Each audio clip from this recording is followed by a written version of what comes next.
Bom dia a todos. Que Jesus nos abençoe. Jesus permita essa nossa manhã seja uma manhã perfeita no sentido da festa, né, que nós já estamos realizando. Que ela possa nos propiciar momentos de reflexão, momentos de paz, momentos de luz, momentos em que a nossa energia possa se reorganizar e que a gente sinta ter valido a pena estar aqui de manhã, porque a gente possa sair daqui renovados, né? E melhores um pouco. O tema, perdão, ato que cura, é uma palestra que vocês vão ver, procura fazer com que nós façamos uma reflexão interna das razões que fazem nós sofrermos e as razões que fazem nós adoecermos. Tá? A maioria dos problemas que nós temos, físicos, eles são originados primeiramente na mente, consequentemente nos sentimentos, e principalmente os sentimentos mal resolvidos. E é isso que a gente vai tentar abordar aqui hoje, para que a gente possa se conhecer um pouquinho melhor e entender um pouquinho melhor o que a gente precisa fazer conosco para ajudar num processo de cura. Vamos começar então com uma frase. Se eu não ligar, não funciona. Ser ofendido não tem importância nenhuma, a não ser que você continue a lembrar disso. Vou repetir. Ser ofendido não tem importância nenhuma, a não ser que você continue a lembrar disso. Essa frase ela é curta, porém ela é profunda e nós vamos analisar ela agora. Mas de quem é essa frase? Do mestre Confúcio. É uma frase, né, que tem mais de 2.500 anos que foi proferida. E por quê? É o que a gente vai ver. Porém, vamos entender um pouquinho quem é Confúcio, tá bom? Ou quem foi Confúcio. Pensador e filósofo chinês. Nasceu em 551 antes e morreu em 479 antes de Cristo. Por isso que nós estamos falando de mais de 2.500 anos, né? Confúcio não pregava a redenção pessoal do ser humano e nem um caminho para a vida após a morte. A sua doutrina era orientada para a vivência neste mundo. Olha que interessante aí. Diferentemente dos demais filósofos que sempre colocavam as atitudes de hoje voltadas para um futuro, toda a filosofia de Confúcio se baseava nas nossas atitudes de hoje, refletindo no próprio hoje. É um pouco diferente, por isso que é interessante estudar Confúcio, tá? Ele pregava então a necessidade de um código de conduta social, onde a atitude individual correta contribuiriam para o bem-estar e o equilíbrio da vida em sociedade. Ele conclamava as pessoas a pensarem se na atitude tua individual, o quanto que ela poderia influenciar na atitude do geral. Isso que é interessante nessa filosofia. Os pontos principais da sua doutrina, que influenciou o código de conduta dos chineses, são a humanidade, o altruísmo, a cortesia, a sabedoria moral, o conhecimento, a integridade, fidelidade, justiça, retidão e honradez. Olha que interessante. São todos tópicos, né, voltados para o homem de bem. Tá certo? Seus princípios geraram o que ficou conhecido como ética da reciprocidade, ou seja, não faça ao outro aquilo que não quer que seja feito para você.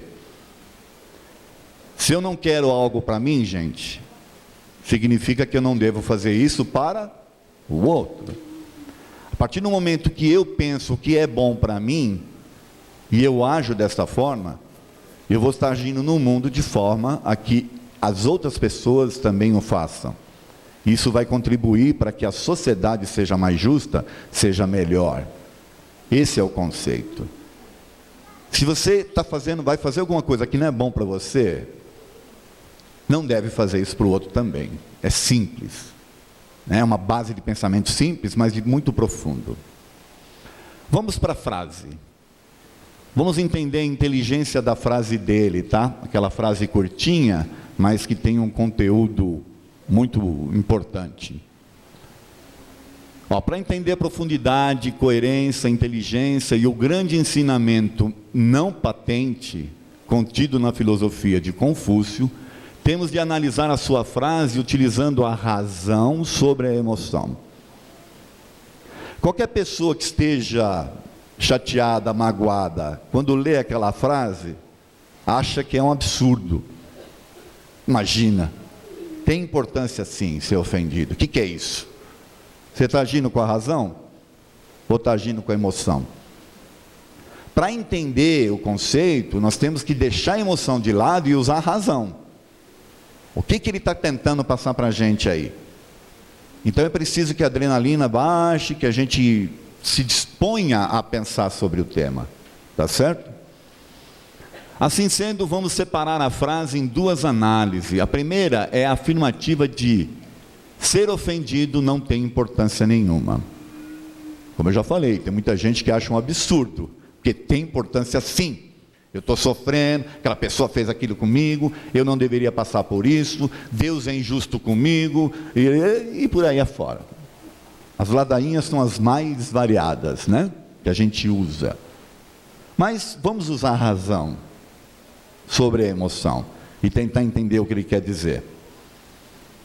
Muita gente movida que estão pela emoção tem certa dificuldade em aceitar essa primeira parte da frase. Já falamos por quê. Pela experiência, vivência e observação, Confúcio percebeu que não existia ninguém perfeito e erros eram cometidos por todos. Olha que interessante. Como ele era um pensador, um filósofo, ele observava, tá certo? Então, qual foi a conclusão que ele chegou ao observar as pessoas e as suas atitudes? Ele observou o seguinte, que pessoas magoadas com outras cometiam também atitudes que magoavam outras.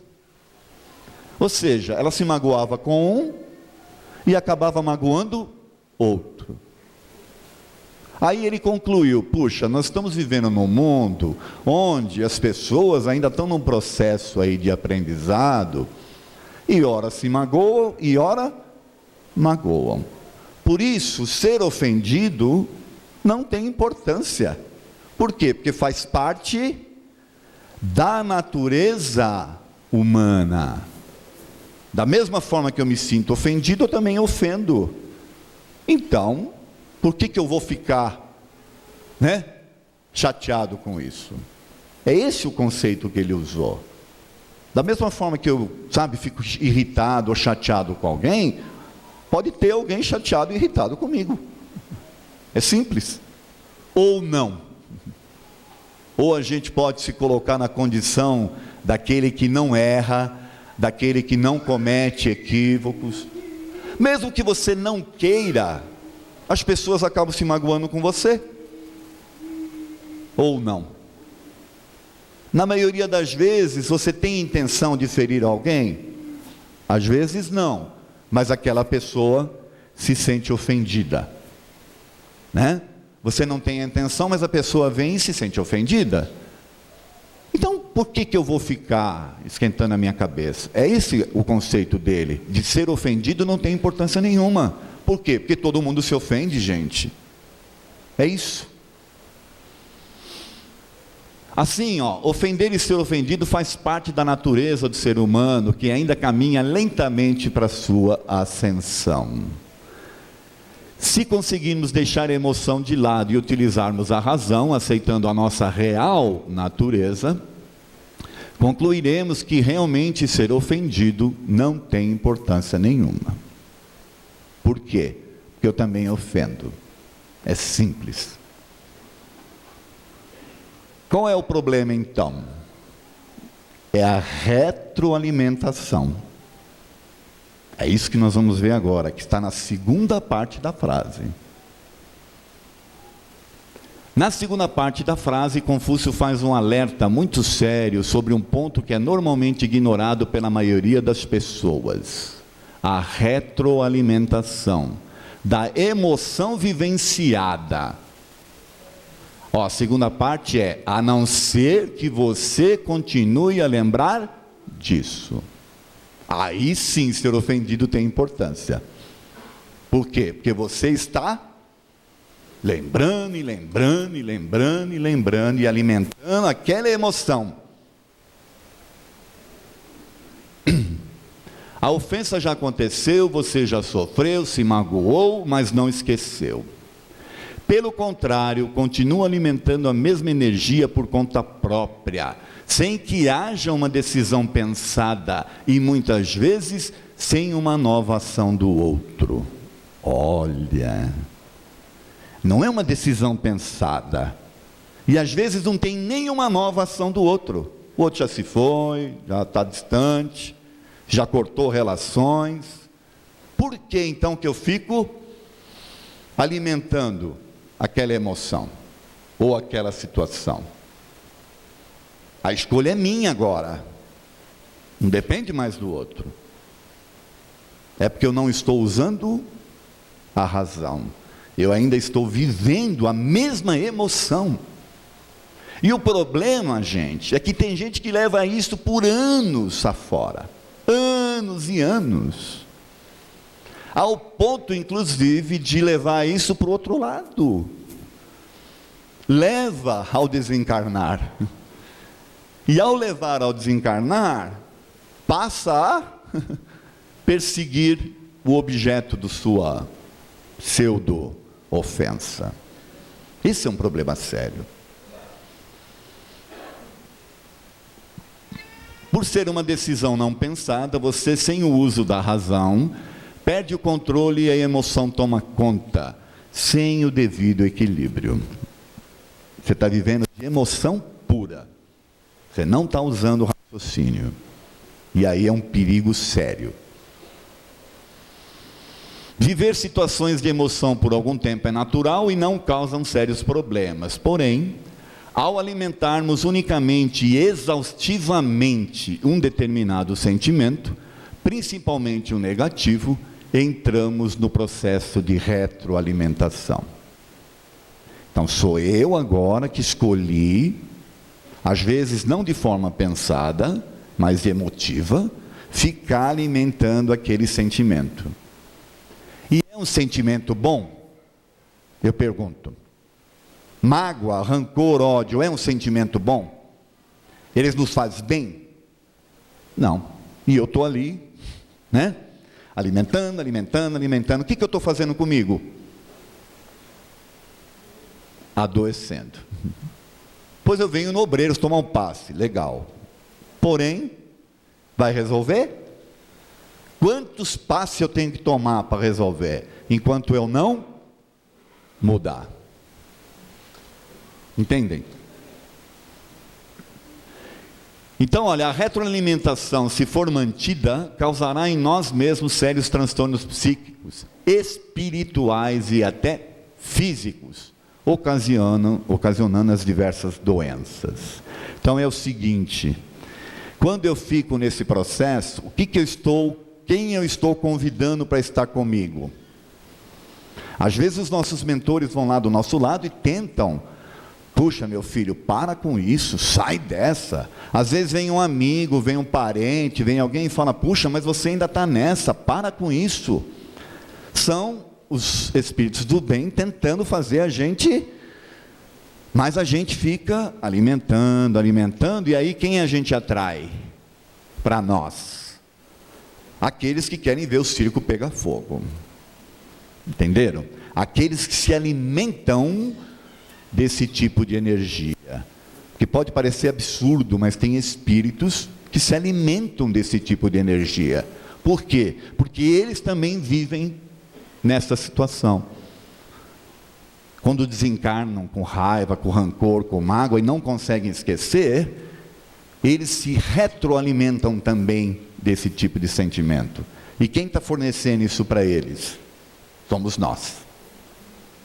E agora, pior, somos nós por decisão nossa. Porque a escolha é nossa. Confúcio descobriu há 2.500 anos atrás o que a medicina moderna pregou na atualidade. Nós somos 100% responsáveis por nossas próprias doenças, que tiveram origem em sentimentos não controlados de pesar, mágoa, rancor, tristeza, raiva, ódio e desejo de vingança. Se a gente estiver alimentando esse tipos aí de sentimentos, haja passe, haja tratamento. Talvez não resolva, enquanto não se resolver a causa. Assim sendo, o perdão das ofensas alheias e também o auto-perdão são essenciais e indispensáveis a uma vida saudável e equilibrada, tanto física quanto a espiritual. E ali entre parênteses, o desencarnado também sofre. Acabei de dizer, desencarnar levando um sentimento desse para o outro lado, é manter o sofrimento lá. Mantendo o sofrimento lá, aí a causa da nossa razão de sofrer está aqui encarnada, a gente passa a persegui-lo. A gente vai ser chamado, sabe de quê? De encosto. Alguém aqui quer ser encosto? Depois que morrer? Porque já tem encosto encarnado, tá? O que é um encosto encarnado? É aquele que fica retroalimentando um sentimento provocado por alguém que às vezes já foi embora. E eu estou ali. Nós não queremos isso para a gente, não é? De quem depende para que isso não aconteça? Do outro? Ou da gente? Da gente. Porque o outro pode continuar fazendo as mesmas coisas, a natureza dele, né? A natureza dele é essa. Só que a escolha da minha natureza, quem decide sou eu. Essa é a diferença. Por isso é que Jesus insistiu com o perdão. Se nós pegarmos o Evangelho de Jesus, né, o Novo Testamento, nós vamos ver que tem toda uma base. A base é a humildade, a base é o amor, a base é o perdão, e a base é a crença na existência de algo melhor, futuro. Esse é o Evangelho de Jesus. Mas ele insistiu muito com o perdão. Eu vou só lembrar algumas passagens aqui, ó. Perdoai as ofensas que te fazem, para que Deus também perdoe as vossas ofensas. Isso aí está em Marcos, né, no capítulo 11, versículo 25 e 26. Perdoai as ofensas que te fazem, para que Deus também perdoe as vossas. É simples. Como é que eu posso ser perdoado por Deus, se eu sequer consigo perdoar a ofensa do outro? É mais ou menos uma frase parecida com a do Confúcio. Olha, ser ofendido não tem importância nenhuma. Por quê? Porque eu ofendo e sou ofendido. Se eu quero perdão das minhas ofensas, eu preciso perdoar o outro. Bem-aventurados os misericordiosos, porque obterão misericórdia. Quem é uma pessoa misericordiosa? É aquela que não perdoa? Aquela que fica alimentando o sentimento ruim? Claro que não, né? Reconcilia-te o mais breve possível com o teu adversário, enquanto estás a caminho com ele. Olha, se reconcilie com o teu adversário enquanto você está a caminho com ele. Por quê? Porque caso não haja essa reconciliação aqui, isso vai ser levado para lá. Nós queremos isso no plano espiritual, nós queremos ser chamado de encosto do outro lado, que nem eu já brinquei aqui. Então a gente tem que se reconciliar com os adversários. E qual é o maior adversário neste momento em que eu estou retroalimentando um sentimento? É o outro ou é eu mesmo, com o meu sentimento retroalimentado? Às vezes as pessoas acham que essa frase significa eu estar de bem com o outro, e não, você tem que estar de bem com você. Entendeu? Qual é o maior adversário que você tem hoje? A tua mágoa, o teu rancor, o teu ódio, a tua chateação. Esse é o teu maior adversário. Ah, mas e o outro? O outro é o outro. Pensem nisso. Quem é teu maior adversário hoje? Não é aquele que te fez mal.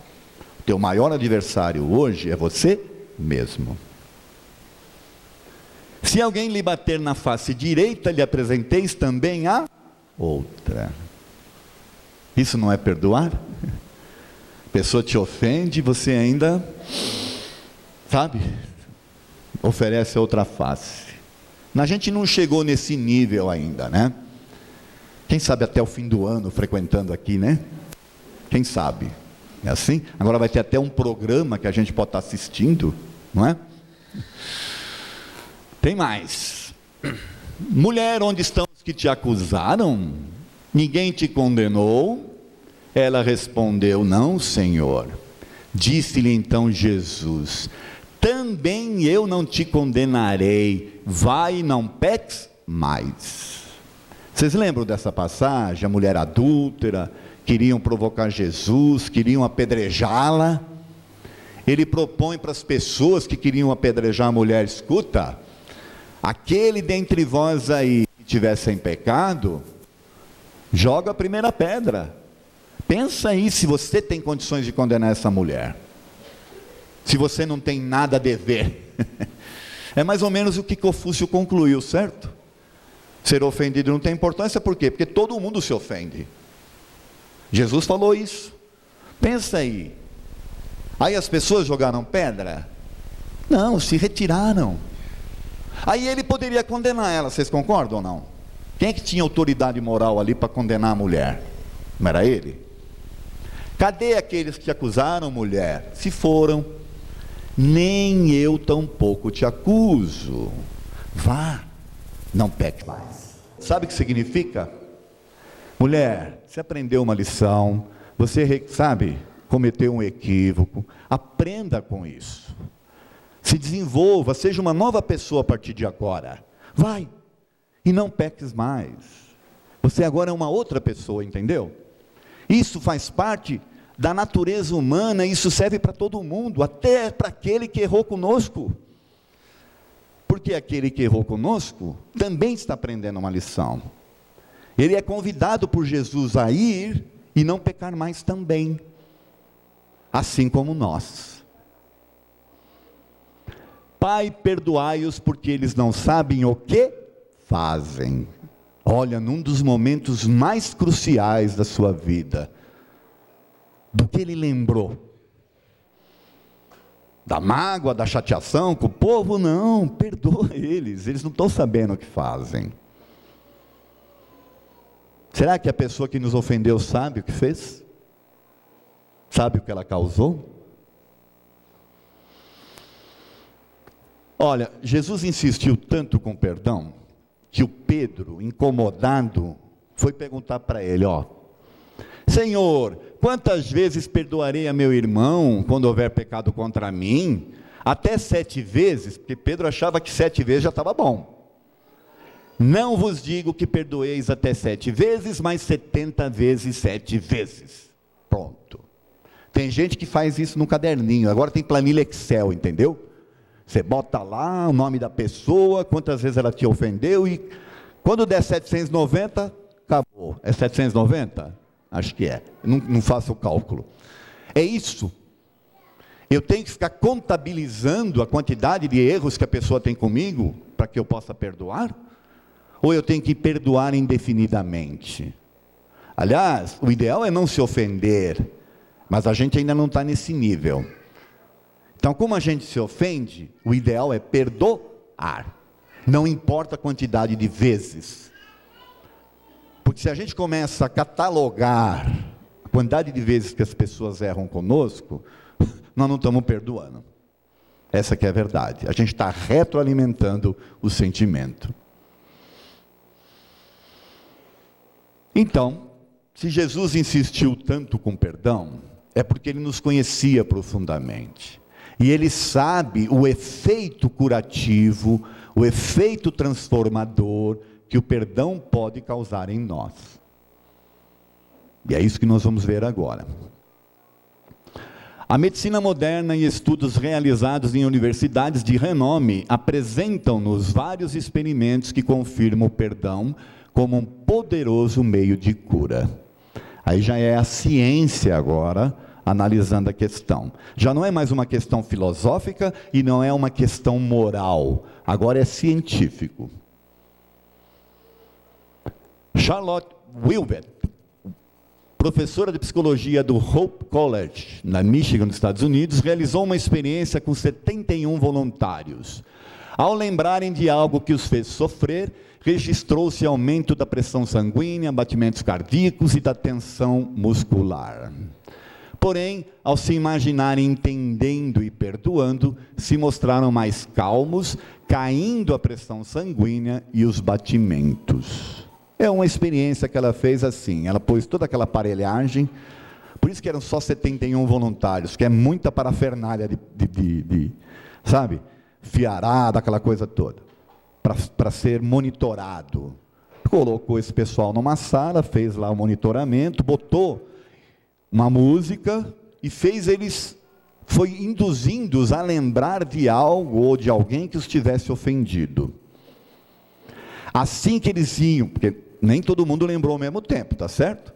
Mas assim que eles iam lembrando de um fato, os aparelhos acusavam aumento da pressão sanguínea, aumento do batimentos cardíacos e suor. Eu não coloquei aqui porque o texto é comprido, mas suor, uma série de coisas.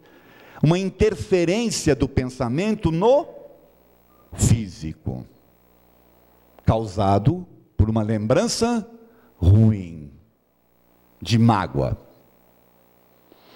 Aí, tranquilizaram a turma, deram o lanchinho, que é o tradicional, certo? Prepara, e na parte da tarde, fizeram a mesma experiência, pedindo agora para que as pessoas lembrassem daquelas situações e se imaginando perdoar, esquecendo e por aí afora. Registrou-se, aí é que é interessante, as pessoas estavam numa situação normal, registrou-se uma situação de batimentos menor, o que significa que o ato de perdoar ou o ato de esquecer a ofensa reflete diretamente no nosso organismo. Isso é uma experiência feita numa universidade, mas tem mais. O Dr. Fred Luskin, ele é PhD e professor da Universidade de Stanford, na Califórnia, nos Estados Unidos. Esse tem um trabalho muito sério, o Dr. Fred Luskin. Diretor e fundador do Projeto para o Perdão, da Universidade de Stanford. Olha que interessante, gente. Na Universidade de Stanford, dos Estados Unidos, existe um projeto para o perdão. Dá para imaginar um negócio desse? Está lá. E por quê? Ele vivenciou uma amarga experiência de traição de um grande amigo e teve de aprender a perdoar para adquirir paz. Então ele, como professor da universidade, vivenciou uma traição horrível de um amigo lá, não interessa o que foi, e ele passou um grande período da vida dele transtornado, desequilibrado, problemático, queria até pedir afastamento da universidade. E aí buscava, recursos para tentar melhorar. Ele não conhecia obreiros, Se eles conhecessem obreiros, tinha resolvido. Mas ainda bem que ele não conhecia, sabe? Porque ele teve que buscar alternativas. E aí ele mesmo criou um processo onde ele se recuperou. E a partir do momento da sua própria experiência, ele pediu licença na universidade e criou esse projeto lá dentro. E começou a aplicar as técnicas que ele aplicou nele nos pacientes. E os resultados são fantásticos. Em 1999, ele publicou o livro O Poder do Perdão, uma receita provada para a saúde e a felicidade. Então já não é mais filosofia, não é mais moral, agora é científico. O perdão pode te trazer felicidade e te trazer paz, comprovado por experiências.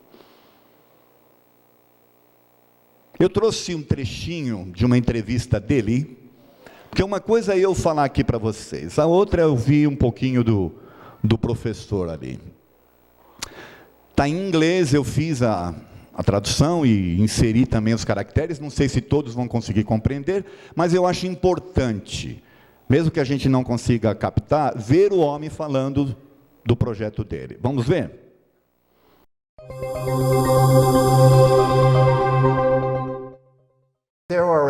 There are two ways that I have defined forgiveness. The simplest is to simply say that no matter what has happened in any of our lives, at this moment we can be at peace. That forgiveness is the experience of being at peace right now, no matter what story, no matter what drama, no matter what has occurred 5 minutes ago or 5 years ago. And so I refer to forgiveness as an assertive, a creation of peace in the present. The second aspect of it, that's the most simple and that's the easiest for people to grasp. That the second part of it is that we are the ones who created the lack of peace. So we're the only ones who can remedy that situation. That life happened, and then we objected to life. And it was our objecting to our own life, saying, no, this is not the way this life should have been, it should have been that way. Our objecting to our own life causes emotional and physical and spiritual turmoil. Forgiveness is the resolution of our objection. It really has nothing to do with life or the people in it, because life just happens in all of its myriad of experiences and arisings, and we object to part of it. So forgiveness is, in that context, again, it's making peace when you didn't get what you want. And that allows an umbrella. The first part of it is the most important, which is you're making peace. But the second part is you're making peace with some situation or experience where you didn't get what you want and you objected to it. Bom, é um trechinho curto, né? Era um trechinho curto aí que eu acho que valia a pena. Não sei se vocês perceberam, ele colocou em duas situações. A primeira, ele estava procurando paz. Ele queria paz para ele. Tá certo? Então foi isso que fez ele buscar as alternativas. E depois a conclusão que ele chegou, que o grande problema, mesmo estando em paz, é você ainda insistir em não aceitar as próprias circunstâncias da vida. Sabe, não se conformar com aquilo que tem acontecido, ficar discutindo com Deus, por que Deus fez isso comigo, por que essas coisas estão acontecendo, eu não mereço isso. O que você está fazendo na verdade? Você tem como mudar algo que já aconteceu? Dá para mudar o que já aconteceu? Acreditamos que não. Mas dá para se preparar para que não aconteça de novo? Então o que eu preciso, segundo o Dr. Luskin, é reconhecer os erros, as coisas que aconteceram, e que eu também sou impotente, às vezes, para mudar coisas que não estão sobre o meu alcance. E a gente fica aí se debatendo, fica se remoendo, fica discutindo com Deus, discutindo com... Agora a gente tem os espíritos, a gente discute com os mentores, entendeu? Que é intermediário de Deus, e não aceitam coisas que não tem como mudar. Dá para ter paz assim? Não dá. Aí haja tratamento, né? Haja paz, haja tudo, gente. Enquanto eu não mudar o meu conceito, a minha forma de ver as coisas, não vai ter jeito. Essa é a conclusão do Fred Luskin. O valor do perdão, Eu vou contar uma história rápida para vocês que aconteceu com o médium Divaldo Pereira Franco. Todos conhecem ou não? Médium Valdo de Pereira. Levanta a mão, vamos exercitar um pouquinho aí, só para mim ter uma ideia aí, quem conhece? Bom, boa parte conhece. É um médium espírita famoso, faz várias palestras países afora, tem título de honoris causa de várias universidades, inclusive da Universidade de Stanford, que a gente citou aqui agora, e médium desde que era pequeno, via os espíritos como vocês estão me vendo. Queria dizer para vocês que estou sozinho aqui, viu? Se alguém está vendo mais algum, procura o Newton depois. Seguinte, ele via os espíritos e ele tem um trabalho maravilhoso lá na Bahia, a Mansão do Caminho é chamada essa casa dele lá, que acolhe crianças com problemas, crianças que são abandonadas. Mais de 3.500 pessoas vivem nessa Mansão do Caminho, sustentada por ele. E lá ele tem um centro espírita também, porque ele é espírita, e faz reuniões.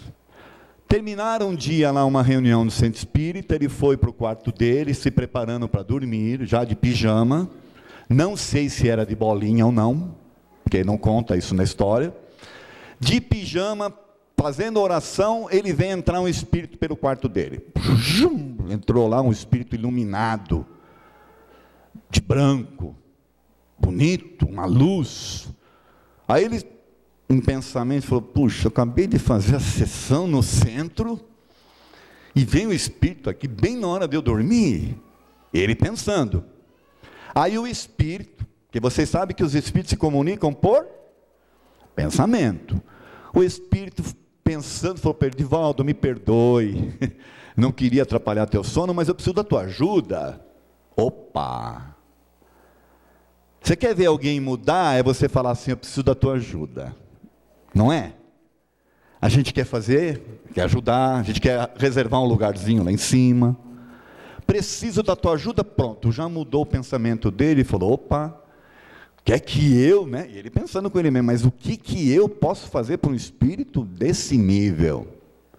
Falou, Divaldo, acontece o seguinte, que eu nem sempre fui da forma como você está me vendo. Hoje eu sou um médico lá no plano espiritual, e eu fui médico nas minhas 4 últimas encarnações aqui na Terra. Porém, há 4.000 anos atrás, eu fui general de um exército mongol, aquele que saía invadindo, trucidando, dizimando, matando, vilipendiando, criando aquelas situações horríveis que a gente sabe que está na história. Eu comandava esse exército, e muitos desencarnaram e passaram a me odiar, por não aceitarem as circunstâncias. Eu fui odiado por milhares de espíritos durante muito tempo. Desencarnei, sofri, voltei, sofri de novo, voltei, vai, até que consegui me recuperar, e aí eu consegui me equilibrar e passar a vivenciar umas situações mais equilibradas. E hoje eu estou nesse nível. Porém, ainda existem espíritos me odiando, parados lá há 4.000 anos atrás, não conseguiram esquecer, e eu recebi autorização para ajudá-los. Eu vou ajudá-los nessa encarnação, e é por isso que eu vim te pedir ajuda. Quero que você receba alguns desses aqui na tua mansão, porque eles vão ter dificuldades. São espíritos que, como estão há muito tempo sem reencarnar, sem usar um corpo físico, eles vão precisar de cuidados, né?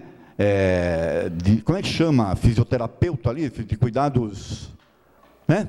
Físicos, para aprender a usar um corpo, andar, se locomover. Vão precisar de cuidados de uma fonoaudióloga, porque eles vão ter dificuldade com o dialeto.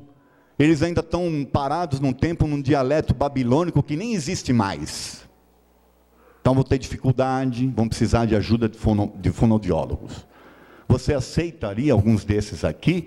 O Divaldo falou, mas é claro, a minha mansão é para isso. Ah, então tá bom, obrigado, mas foi saindo, o Divaldo falou, espera aí, doutor, calma. Como é que eu vou saber? Ele falou, não se incomode que assim que chegar você vai saber. Aí o médico foi embora, de volta foi dormir. E a vida dele, gente, é isso. Ele vê os espíritos, como ele vê a gente. E vai indo, vai indo, vai indo. Esqueceu do homem. Porque é tanta coisa que acontece na vida dele, né?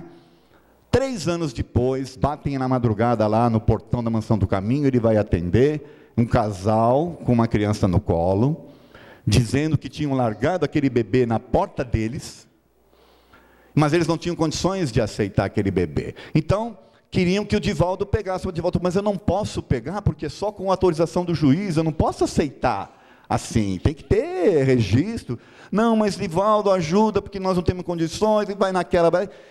Na distração, a mulher colocou o bebê na mão dele, ele pegou o bebê, quando ele pegou o bebê, ele lembrou do médico. Falou, opa, já mudou de atitude. Falou, tudo bem, vou embora. Deixa que de manhã eu vou conversar lá com o juizado, vou dizer que deixaram o bebê na minha porta. Pronto. Largaram aqui. É a mesma situação de vocês, só que agora foi largado aqui. E eu vou cuidar dele. Passou mais um tempo, veio o outro, mais um tempo outro, depois mais um. Quando chegou no 15º, ele falou, doutor, chega, né? 15. Você pediu ajuda, mas, né? 15. Os 15, gente, hoje são adultos. E já faz um tempo que aconteceu isso. Os 15 realmente precisaram de ajuda psicomotora, precisaram de ajuda de fonoaudiologia. E são adultos hoje. Quem eram eles? Os magoados. 4.000 anos guardando mágoa. Dá para imaginar um negócio desse? Sabe, por isso que o Confúcio falou, ser ofendido não tem importância, a não ser que você fique lembrando disso, lembrando. E está aqui uma história de 4.000 anos. O algoz foi embora, se desenvolveu, aquele que a gente podia estar acusando foi embora, e a gente ficou para trás. É isso que nós queremos para a gente? Bom, o que a gente pode aprender então com essa história? Vamos ver?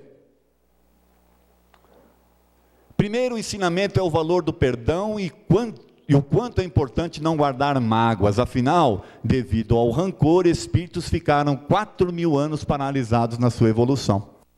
Certo? Primeiro ensinamento então é esse, o valor do perdão para nós. Mas tem mais um. O segundo ensinamento é a importância do auto-perdão e da aceitação de seus erros, pois o algoz só conseguiu evoluir porque se desprendeu da energia de suas vítimas. Opa! Aí é um outro ensinamento importante. Eu tenho que aprender a me perdoar, porque nós também cometemos erros. Aí a gente vai pedir perdão, a pessoa não aceita. Pronto. Criou um prato cheio para mim ficar. Aí eu não estou retroalimentando uma mágoa do outro. Eu estou retroalimentando uma mágoa de mim mesmo. Olha que loucura que eu estou fazendo comigo. Eu preciso aprender a me gostar. Sabe, Jesus falou para a mulher, mulher, vai, não peques mais, filha, segue. Não fica aí. Esse é o ensinamento. O algoz descobriu isso, é lógico, ele descobriu dura pena, sofreu pra caramba, mas descobriu, ele se desvinculou daquela energia dos outros e seguiu adiante, e mais para frente ele voltou para ajudar justamente aqueles que ficaram para trás. E o terceiro é o de não ficarmos lamentando os nossos erros sem lutar pela nossa transformação. O algoz reconheceu seus erros e seguiu adiante na sua evolução. Kardec faz uma pergunta para os espíritos. Ele fala assim, escuta, quando é que uma pessoa, né, que tenha cometido equívocos, um espírito, começa a se recuperar das suas faltas e começa a entrar num caminho de evolução e de recuperação dos seus erros? A resposta foi simples, a partir do momento que se arrepende. Olha a resposta. A partir do momento que o espírito se arrepende dos seus erros, ele começa um processo de transformação, ele começa um processo de modificação, porque ele reconheceu que errou. Ao reconhecer que errou, ele começa então um processo de trabalhar com ele mesmo. Porém, não pode ficar se acusando, tem que seguir adiante, tentando remediar o erro. Ah, mas a pessoa não quer aceitar. Bom, então vai fazer outra coisa, meu filho. Não fica parado. Se aquela pessoa não quer, passa a ser problema de quem? Seu. Você não foi lá, não pediu perdão, a pessoa não aceitou? Sinto muito. Eu vou seguir. Hã? Gente, é só mais 1 hora de palestra, tudo bem? A contribuição dos espíritos, o que a gente pode aprender com eles? Somos constituídos na essência por energia e existe afinidade e sintonia de pensamentos e fluidos. Ou seja, todo pensamento emitido se sintoniza com pensamentos semelhantes emitidos por outros espíritos, quer estejam encarnados ou não, criando a linha mestra de afinidade, de valores, ideias e ideais, adensando a psicosfera dos seres. Nossa, parece uma coisa difícil, mas vamos lá. Eu penso, eu crio uma energia, vocês concordam? Essa energia, ela se propaga, porém ela também fica à minha volta, que é a chamada psicosfera. Eu penso, tenho a minha psicosfera, e eu adenso o ambiente com ela. Da mesma forma que eu jogo os meus pensamentos lá, eu também busco pensamentos semelhantes. Se eu penso positivo, eu me coloco numa situação acima. Se eu penso negativo, eu me ponho para baixo. Uma energia mais densa, uma energia mais difícil, uma energia que fica encalacrada, e aí haja passe para tirar. E está encalacrada essa energia, alimentada por mim mesmo. E agora também sendo adensada por energias semelhantes. Olha que interessante. Se eu saio disso, eu ajudo a espiritualidade a me ajudar. Mas é preciso que eu saia. Ok? Entendemos então que dependendo dos nossos pensamentos e atitudes, atrairemos nossas companhias espirituais e também as pessoas que nos circundarão. Aqui é importante. Não é só as companhias espirituais, mas as próprias pessoas que passam a... Aí tem gente que fica, mas eu não entendo, porque só tem tranqueira na minha vida. Começa a olhar para dentro de você, filha ou filho. Vê se essas tranqueiras não estão aparecendo, porque você fica se acusando, fica se anulando, fica alimentando coisas negativas. Ou como é que você pensa? Quem você é de fato? Como é que você se vê? Como você se aceita? Você se gosta? Se você não se gosta, sinto muito, vai vir tranqueira mesmo. Tá certo? É mais ou menos assim. A maioria dos seres que habitam a Terra, encarnados e desencarnados, ainda estagiam em níveis de evolução primário, prescindindo de aprendizados tão básicos que nos colocam em condição de não superioridade e de não julgamento a ninguém, conforme aconselhou Jesus: não julgueis. Se estamos encarnados, significa que ainda não somos puros. Estamos aprendendo, como outros estão. Senão não encarnaríamos, entende? Com exceção do Newton, é lógico, o Newton já está num nível melhor, né? Cadê ele? Depois a gente fala com ele. Mas estamos todos aqui aprendendo. Não somos melhor nem pior do que ninguém. Assim sendo, errar faz parte do aprendizado e da evolução dos seres. E ninguém em sã consciência pode dizer que jamais errou, ou também que nunca errará. Será que aquilo que eu condeno na atitude do outro, eu não posso cometer amanhã? Dependendo das circunstâncias? A gente não sabe. Será que o que eu condeno hoje, eu já não fiz ontem? Até mesmo numa vida anterior? Se eu fiz, o outro não tem o direito de fazer? Como é que foi que eu aprendi? Eu aprendi fazendo. Será que o outro não tem direito? Ah, mas ele me ofendeu. Bom, tudo bem. Se ele te ofendeu, existe uma razão também. Lembre-se, por que a gente atrai tranqueira para a nossa vida? É por culpa de Deus? Vamos pensar. Perdoar, então, é candidatar-se a receber perdão dos seus próprios erros, que com certeza acontecem ou ainda acontecerão, além de libertar-nos de uma energia danosa que cedo ou tarde vai se revelar através das doenças.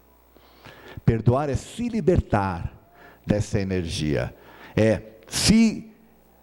Você está saindo daquele nível baixo de energia ruim e se projetando para um nível melhor. Essa que é a verdade. Não existe nenhum ser humano que evoluirá e crescerá espiritualmente sem o convívio e inter-relação com outros seres, exercitando a paciência, a benevolência, a indulgência, a renúncia e a caridade. Posso fugir, posso me isolar lá, posso não viver no mundo, não vou aprender nada. É lá, no dia a dia, aprendendo, se magoando, perdoando, ofendendo, sendo perdoado, que a gente vai evoluir. Não é se escondendo. Então, qual é o verdadeiro significado do perdão? Perdoar é libertar-se de uma energia deletéria que não deveria estar conosco, pois nós mesmos a produzimos ao não aceitarmos quando alguém errou conosco. A pessoa errou, eu não aceitei, fiquei indignado, não esperava isso dele. Não é assim? É a expectativa que a gente tem da pessoa. Poxa, não esperava isso dele. E ele fez. Aí eu fico. Quem está produzindo energia? É você. Estagiamos em níveis básicos de aprendizado, assim sofrer pelo erro do outro, sabendo que você mesmo também pode errar. Eu tinha colocado aí, é burrice, mas eu achei que vocês não iam gostar e não iam me perdoar. Então eu tirei. Vou repetir. Estagiamos em níveis básicos de aprendizado, assim sofrer pelo erro do outro, sabendo que você mesmo também pode errar, não é burrice, é por demais insano. É eu mesmo me candidatando a sofrer. É por isso que perdoar é um ato que cura, pois permite que você se liberte dessa energia ruim, que apesar de ter sido iniciada pelo erro alheio, foi produzida e é inteiramente mantida por você mesmo. A gente precisa se convencer disso. Então, para encerrar, vamos ver os 9 passos para o perdão. Isso segundo o Dr. Fred Luskin, naquele livro dele lá que eu mostrei para vocês. Tudo bem? Primeiro, saiba exatamente como você se sente sobre o que ocorreu e seja capaz de expressar o que há de errado na situação. Parece besta isso aí, gente, mas requer que a gente deixe a emoção de lado e passe a usar a razão. Se a gente começar a fazer esse exercício, sabe? Você vai fazer com que a sua razão suplante a emoção. Já é um primeiro passo para você começar a compreender melhor as coisas. Porque enquanto você ficar ali na emoção, você não vai raciocinar. Certo? 2. Assuma o compromisso consigo mesmo de fazer o que for preciso para se sentir melhor. O ato de perdoar é para você e ninguém mais. Isso é somente para você. Aí é um conselho muito bacana. Se você refletiu e você quer paz para você, decida isso, mas só com você. Não vai falar para o teu amigo ou tua amiga, entendeu? Porque se você vai falar para o amigo ou para a amiga, sabe o que eles vão dizer? Imagina que você vai fazer isso, ele fez isso. Não é assim? Vai ficar indignado porque você quer perdoar? Aonde já se viu? Mas quem é que está sofrendo? É ele? Ou é você? Então, é uma decisão sua. Ela não precisa ser, divulgada nos meios de comunicação. Né? É sua. É você que precisa de paz. 3. Entenda o seu objetivo. O que você procura é paz. Perdoar não significa reconciliação com a pessoa que o perturbou e nem se tornar cúmplice dela. Você não está concordando com o que ela fez. Ela continua errando. O problema é dela. O que você tem que pensar é que você precisa de paz. Você não está perdoando porque você, está preocupado com ela. Você está perdoando porque você está preocupado com você. Parece uma forma egoística de pensar, mas é a forma correta. A gente acha que perdoar é isso, é eu aceitar a pessoa, ela vai continuar errando e eu vou conviver com ela normalmente. Uma ova. Não é bem assim. Eu continuo não aceitando o que ela fez. Porém, eu quero paz para mim. Estão entendendo? Vou perdoar. Vou entender que ela é desse jeito, vou aceitar que ela é assim, e que o mundo vai ajudar ela a se transformar. Não precisa ser eu.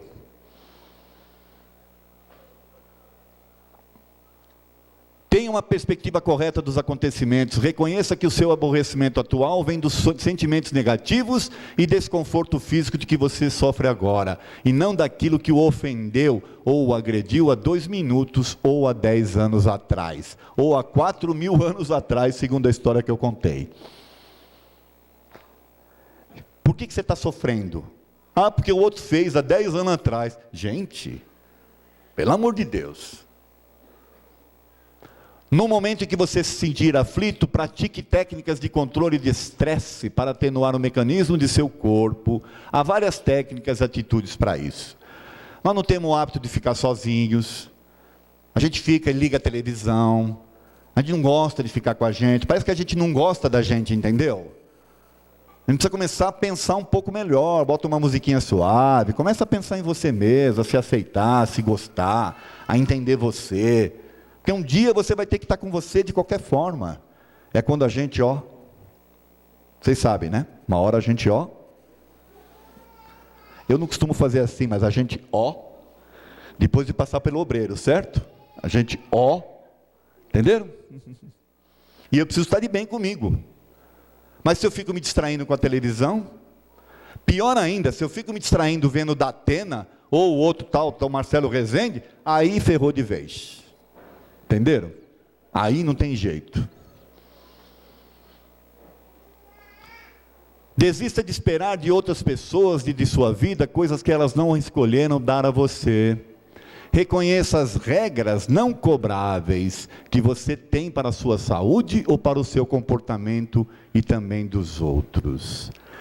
Aqui parece que é uma apologia ao não sonhar, ao não desejar as coisas. Não é isso. Mas a vida não está fazendo coisas para você. Não é o que vem, mas é o que já foi. Você não está aceitando o que foi. Aí você não se prepara adequadamente para o que vem.